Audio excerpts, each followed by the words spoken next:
Hello guys, कबीरा classes में आप सबका स्वागत है। 4 दिन की छुट्टी के बाद हम लोग पुनः आप लोगों के सामने आए हैं। वीडियो फिर डालना जा हो रहा है।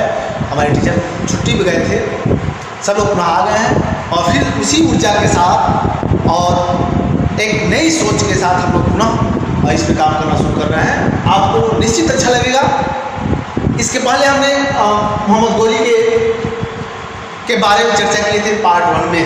आज हम मोहम्मद गोरी के प्रमुख अभियान पर हम चर्चा करेंगे और यह प्रमुख अभियान जो होगा वह गोरी के भारत पर अभियान के बारे में होगा, क्योंकि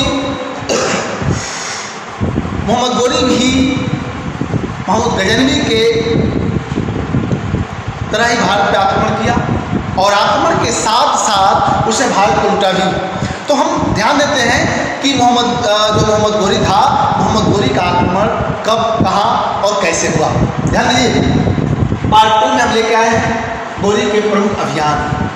मोहम्मद गोरी के समय, चूंकि ध्यान दीजिए मोहम्मद गोरी के समय उत्तर भारत में 3 स्वतंत्र राज्य थे, अर्थात मोहम्मद गोरी के उत्तर में हमारा भारत ही पड़ता था। इसीलिए कहा गया है कि उत्तर भारत में 3 स्वतंत्र मुस्लिम राज्य थे और यह 3 स्वतंत्र मुस्लिम राज्य कौन थे और इस 3 स्वतंत्र मुस्लिम राज्य पर यह अधिकार करना चाहता था। तो ध्यान दीजिए कि मुल्तान एक प्रांत था भारत में और मुल्तान प्रांत जो है भारत में पड़ा और इस पे करमाथी एक वंश था, यह करमाथी वंश का शासन था। दूसरा जो था लाहौर, जहां ध्यान दीजिए खुसरो शाह शासक था। खुसरो शाह जो शासक था वह गजनी वंश का अंतिम शासक था लाहौर पर।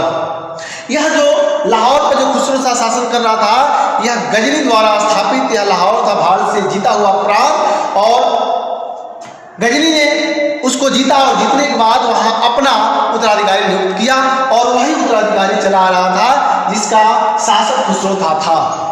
यह खुसरो था गजनी वंश का अंतिम शासक था लाहौर पर। यह 1779 में आक्रमण किया और जो तीसरा उत्तर भारत में राज्य था वह सिंध था। यहाँ सुमरा वंश का शासक वहां शासन कर रहे थे। हम पुनः आते हैं मुल्तान में, जहां करमाथी वंश का शासन था। हम ध्यान दें कि जो करमाथी वंश था, यहां पे मोहम्मद गोरी ने 1175 ईस्वी में, ध्यान दीजिए 1175 ईस्वी में गोमल दर्रे से भारत में प्रवेश किया। एक दर्रा था, गोमल दर्रा था। 1175 में गोमल दर्रा से भारत में प्रवेश किया और गोमल दर्रे के माध्यम से ही वह 1175 ईस्वी में भारत पर आक्रमण कर दिया। 1175 ईस्वी में गोमल दर्रे के माध्यम से वह भारत पर आक्रमण किया और भारत पर आक्रमण करने के साथ ही जो मुल्तान पर जो शासन कर रहा था वह मुल्तान में करमाथी जाति के सियाओं का शासन था। कौन जात? यह करमाथी जाति, जो करमाथी जाति थे, इस पर करमाथी जाति के सियाओं का शासन था। यहाँ पे ध्यान दीजिए, करमाथी जाति के सियाओं का शासन था मुल्तान पर। इस पर 1175 ईस्वी में मोहम्मद गोरी का आक्रमण होता है। मोहम्मद गोरी के आक्रमण के समय ध्यान दीजिएगा, मोहम्मद गोरी के आक्रमण के समय ही यह मुल्तान करमाथी जो जाति वंश के लोग थे उनके हाथों से निकल गया और मोहम्मद गोरी के अधीन होकर चला गया। दूसरा आप देखिए कि लाहौर में जो लाहौर था, लाहौर में खुसरो शाह जो गजनी वंश का अंतिम शासक था, खुसरो शाह, वह चाहता था कि गजनी वंश का एक भी शासक उसके इर्द गिर्द न रहे मोहम्मद गोरी के। इसीलिए वह 1179 ईस्वी में वह खुसरो शाह पर आक्रमण किया। ध्यान दीजिएगा, 1179 ईस्वी में खुसरो शाह पर आक्रमण किया। लेकिन इससे पहले वह आक्रमण और किया हुआ था। इससे पहले 1178 ईस्वी में, ध्यान दीजिएगा,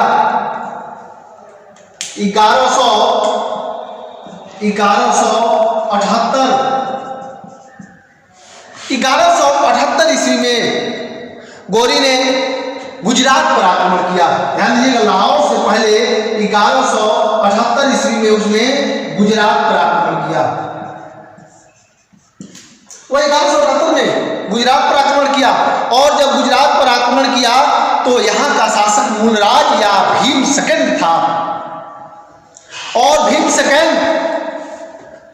अपनी विधवा मां नायिका देवी के नेतृत्व में वहां शासन कर रहा था। उसकी मां का नाम नायिका देवी था, जो विधवा थी, उसके पिता की मृत्यु हो गई थी।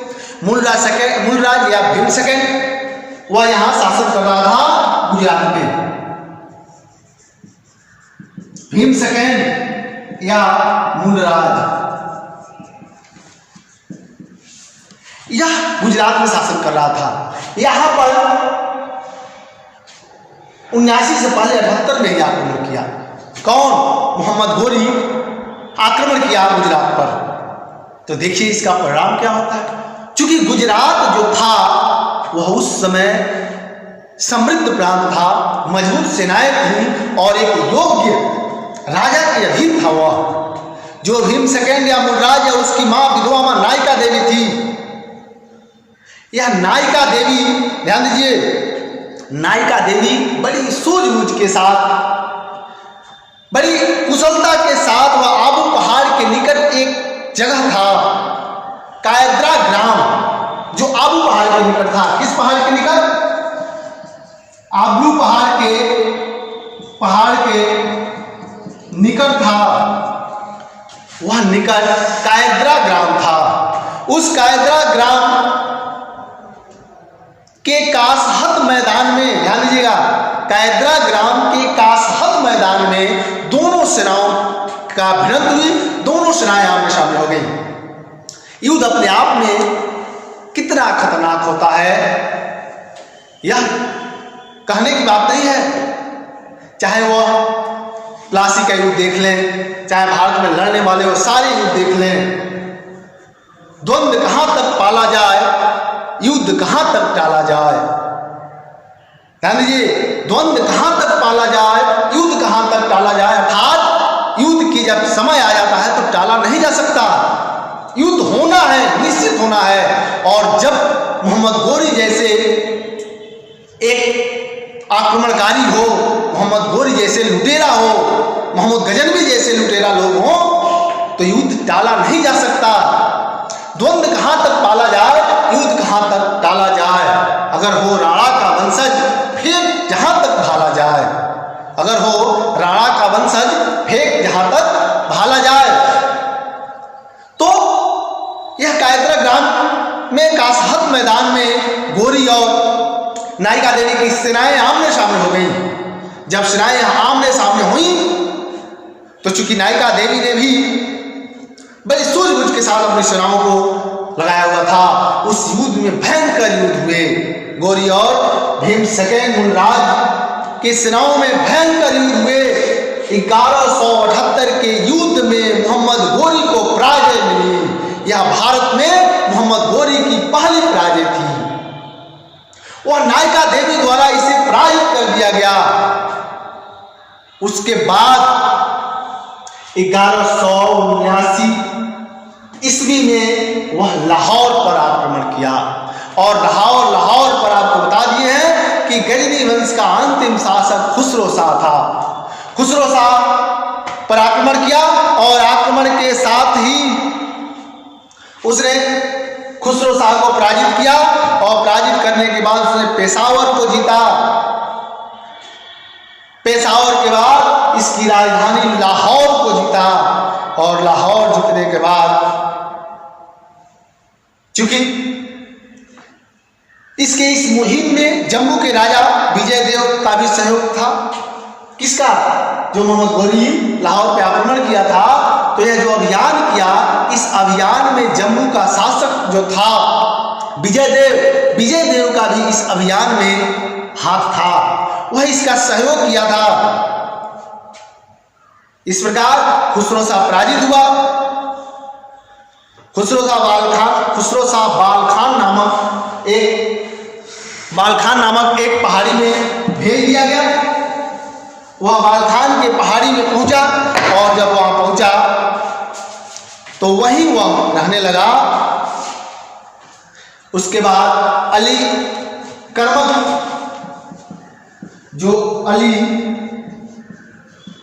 थे, अली करमक को लाहौर के कमान को अली करमक के हाथ में दे दिया गया। अली करमक को लाहौर का कमान सौंप दिया गया।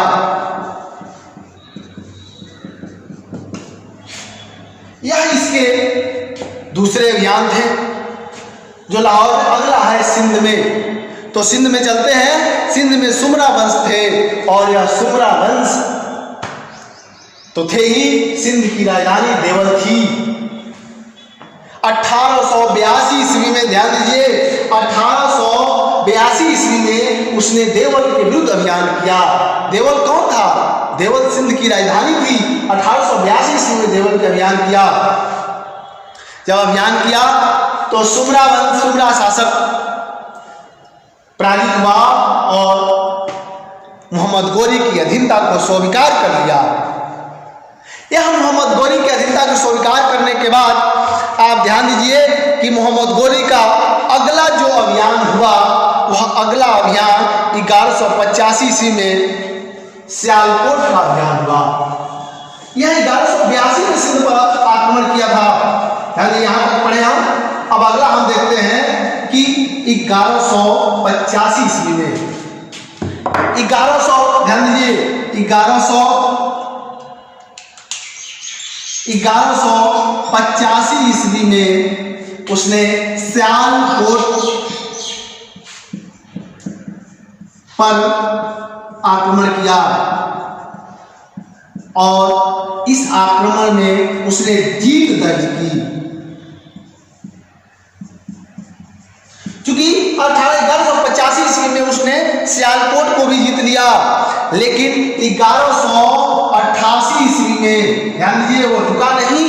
चूंकि यह लगातार, एक आपको हम बताए हैं कि 1178 ईस्वी में वह गुजरात के अभियान में जो नायका देवी या भीम सेकंड ने इसको हराए थे, उसी अभियान में यह बस हारा। एक उसकी पहली पराजय थी भारत में। उसके बाद दूसरी पराजय उसकी 1191 ईस्वी तराइन के प्रथम युद्ध में हुआ। तो हम देखते हैं कि 1188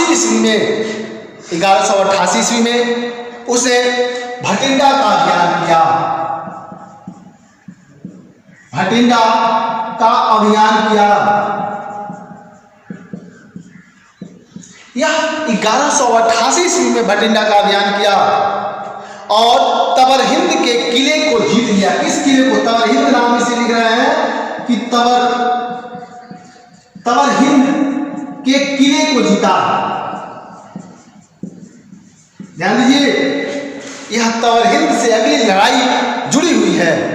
उसने 1188 में भटिंडा का अभियान किया और यहीं पर उसने तबर हिंद के किले को जीता। यह जो तबर हिंद है, ध्यान दीजिए, प्रश्न आ सकता है कि वह 1188 में तबर हिंद के किले को जीत लिया।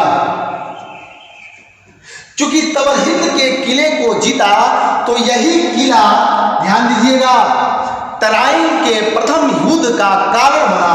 कौन? तबर हिंद के किले को जीतना ही तराइन के युद्ध का कारण बना। प्रथम युद्ध का कारण बना।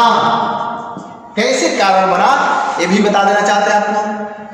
जब यह तवर हिंद के किला जीता, तो इस तवर हिंद के किले पर पृथ्वीराज चौहान या पृथ्वीराज थर्ड भी इस किले पर अपना अधिकार जमाया हुआ था। वह कहता था कि यह किला मेरा है। और जैसे ही मोहम्मद गोरी ने इसको जीता, इन दोनों में, पृथ्वीराज चौहान अर्थात पृथ्वीराज थर्ड में और मोहम्मद गोरी में शत्रुता शुरू हो गई, क्योंकि तवर हिंद के किले पर जितना अधिकार अगर मोहम्मद गोरी अपने को समझता था, उतना ही अधिकार पृथ्वीराज चौहान भी अपने आप को समझता था। चूंकि वही कारण था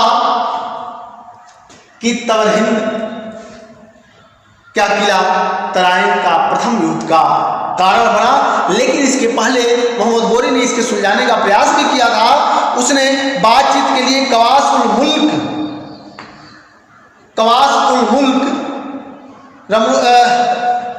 रुमनुद्दीन हमजा को अपना दूत बनाकर राजपिथौरा अर्थात राजपिथौरा पृथ्वीराज चौहान को कहा गया है, राजपिथौरा के पास भेजा, लेकिन उससे बात नहीं बनी। और जब बात नहीं बनी तो दोस्तों आप जानते हैं, जब बात नहीं बनती है तो उसका परिणाम क्या, युद्ध निश्चित होता है। तो वही 1188 में तवर हिंद के किले को जीतने के बाद अगला युद्ध पृथ्वीराज चौहान से निश्चित हो गया।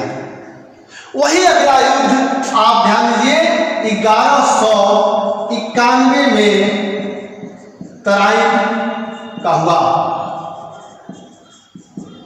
और यह युद्ध किसके बीच में लड़ा गया? यह युद्ध पृथ्वीराज चौहान और मोहम्मद गोरी के बीच में लड़ा गया। यह दो युद्ध लड़ा गया। इसमें दो युद्ध, तराइन का प्रथम और तराइन का द्वितीय युद्ध लड़ा गया। तो तराइन के प्रथम युद्ध में ध्यान दीजिए, यह भी जो तराइन नामक जगह था, ध्यान दीजिए, यह तराइन नामक जगह भटिंडा के पास यह जगह था। अर्थात भटिंडा के पास यह तराइन का जगह, इस तराइन के जगह पर पृथ्वीराज चौहान अर्थात राजपिथौरा और मोहम्मद गोरी की सेनाएं एकत्रित हुई। इस युद्ध में ध्यान दीजिएगा, इस युद्ध में पृथ्वीराज चौहान के सेना का नेतृत्व पृथ्वीराज चौहान का भाई गोविंद राव या खांडे राव कर रहा था। कौन कर रहा था? गोविंद राव या खांडे राव। ध्यान दीजिए, इस युद्ध में पृथ्वीराज चौहान के सेना का नेतृत्व खांडे राव जो पृथ्वीराज चौहान का भाई था वह कर रहा था। मोहम्मद गोरी की सेनाएं इसमें थी। मोहम्मद गोरी के भी सैनिक थे, सेनाएं थी। यह युद्ध लड़ा गया 1191 ईस्वी में तराइन के मैदान में, और इस युद्ध में मोहम्मद गोरी को पराजय मिली। इस युद्ध में जो गोविंद राव या खांडे राव है, यह अपने भाले से मोहम्मद गोरी को यह घायल कर दिया। मोहम्मद गोरी इस युद्ध में, तराइन के प्रथम युद्ध में घायल हो गया। मोहम्मद गोरी की पराजय हुई, लेकिन मोहम्मद गोरी की सेनाओं ने किसी प्रकार गोरी को युद्ध भूमि से लेकर भाग गए और गोरी की जान बच गई। अर्थात इस युद्ध में, तराइन के प्रथम युद्ध में गोरी पूर्ण रूप से पराजय हुआ। गोरी पराजय हो गया। जानता था कि इस युद्ध में गोरी पराजय तो हुआ है, लेकिन लौट कर आएगा। तो निश्चित था कि तराइन का सेकेंड युद्ध होना ही है, और हुआ भी 1 साल बाद। ध्यान दीजिए, अर्थात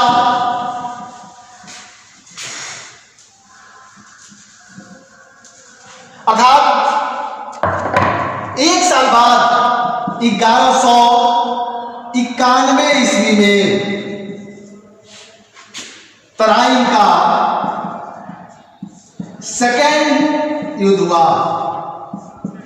और ध्यान से क्यों 1 साल बाद हुआ? क्योंकि गोरी गया और जाने के बाद अपनी सेनाओं को सुसज्जित किया, अपनी सेनाओं को मजबूत किया, योग्य सेनापतियों का चुनाव किया और इस चुनाव में वह जब पूर्ण रूप से तैयार हो गया तब वह 1192 ईस्वी में वह पुनः अपनी सेनाओं को लेकर तराइन के मैदान में पहुंचा और वह तराइन के मैदान में द्वितीय युद्ध लड़ा गया। इस युद्ध में चूंकि गोरी विजयी हुआ, गोरी को विजय मिली। विजय क्यों मिली कि गोरी जो था उसमें सजगता, श्रेष्ठता, युद्ध प्रणाली बहुत उच्च क्वालिटी के थे। इसी कारण इस युद्ध में मुसलमानों को जीत मिली। जबकि राय पिथौरा के सेना में अर्थात पृथ्वीराज चौहान के सेना में 3 लाख सैनिक थे और 3 लाख सैनिक होने के बाद भी राय पिथौरा की सेनाएं हार जाती हैं। क्यों हार जाती हैं, यह प्रश्न बनता है सोचने वाला कि राय पिथौरा की सेनाओं में 3 लाख सैनिक थे और अफगान अश्वरोही भी थे, फिर भी इनकी सेनाएं हार गई क्योंकि इनकी सेनाएं कहीं न कहीं यह मोहम्मद गोरी की सेनाओं से कमजोर थी। मोहम्मद गोरी की सेनाओं में श्रेष्ठता, कुशलता, यह सारी चीजें भरी हुई थी। इसी में ध्यान दीजिएगा, एक और प्रश्न आता है कि इसी युद्ध में उसके साथ उसके प्रसिद्ध जो सेनानी थे, प्रसिद्ध किसके, मोहम्मद गोरी के प्रसिद्ध सेनानी, इसके जो प्रसिद्ध सेनानी थे उन सेनानियों में खारवल था, खरमेल, ध्यान दीजिए, यह इसके प्रसिद्ध सेनानी थे। खारवल था, खरमेल था, इल्लाह तथा मुकलवा था। खरमेल, इल्लाह तथा मुकलवा था, यह इसके प्रसिद्ध सेनानी थे। लेकिन ध्यान दीजिए, इसके साथ एल्लौज, क्वाचा और एवक भी इसी के साथ आए हुए थे, जो बाद में हम एक वंश पढ़ना शुरू करेंगे जिसमें एवक से शुरू करेंगे। तो यह प्रसिद्ध खरवेल, इल्लाह तथा मुकलवा, यह सैनिक इसके सेनापति थे जो प्रसिद्ध थे, बहुत वीर सैनिक थे। इसके साथ एल्लौज, क्वाचा और एवक भी थे। यह तीनों इसके साथ आए हुए थे। इसी युद्ध में पृथ्वीराज का जो भाई गोविंद राय था इस युद्ध में मारा गया। पृथ्वीराज सरस्वती अर्थात सिरसा के निकट पकड़ा गया। चंद्रवरदाई के अनुसार पृथ्वीराज को मौत के बंदी बनाकर गजनी ले जाया गया और गोरी की हत्या के अपराध में बंद कर दिया गया, जो इसके मत मान्य नहीं है। लेकिन मिनहाज कहता है कि इसकी हत्या तुरंत कर दी गई, लेकिन नहीं, जिसका मत मान्य है हसन निजामी कहते हैं कि इनको पृथ्वीराज गोरी की अधीनता स्वीकार कर लिए और अधीनता स्वीकार करने के बाद इनको अजमेर के पास एक छोटी रियासत दे दी गई, वहाँ शासक बना दिया गया और वह मोहम्मद गोरी के अधीन रहकर यह शासन अपना काम करते रहते थे। कुछ बाद में यह मोहम्मद गोरी के विरुद्ध चले गए, यह बगावत कर दिए, उसके बाद इनकी हत्या कर दी गई। यह तराइन का सेकेंड युद्ध था। एक और युद्ध आपको हम बताएंगे कि 1194 का युद्ध, चूंकि 1194 का युद्ध था, यह युद्ध चंदावर नामक स्थान पर लड़ा गया, जो कनौज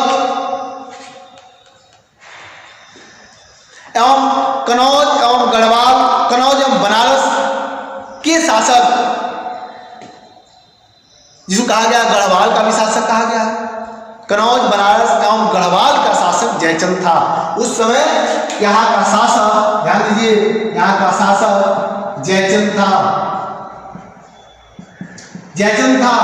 और यह जयचंद मोहम्मद गोरी और पृथ्वीराज तृतीय राज पिथौरा के युद्ध में यह तटस्थ रहा, अर्थात यह पृथ्वीराज चौहान का साथ नहीं दिया था। तो 1194 ईस्वी में यहाँ पर भी मोहम्मद गोरी आक्रमण कर दिया और आक्रमण करने के साथ ही इस युद्ध में जयचंद पराजित हुआ और पराजित होने के बाद वह पुनः उस प्रांत को वह जीत लिया और जीतने के बाद वह विजित प्रदेशों को संगठित किया और संगठित करने के बाद वह अपना उत्तराधिकारी यहाँ कुतुबुद्दीन ऐबक को चुनकर वह चला गया।